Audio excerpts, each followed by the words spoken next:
So what you have here is this is a fridge freezer ladder unit. You've got the oven, and there would be an integrated hob here, but I can't add it for some reason on the software at the moment. This is a dishwasher.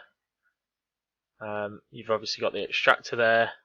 Got the boiler there that's going to be boxed in with end panels to match the door below, and then there'll be an end fillet piece here as we can't fit a kitchen cabinet in. You'll just close this gap off and the worktop will run all the way to the wall.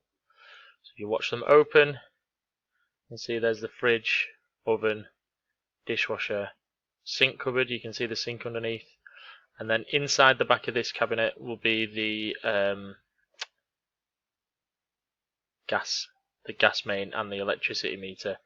These two are just drawer units or cupboards. I think this one wants to be a big drawer unit here, and then this one a small cupboard.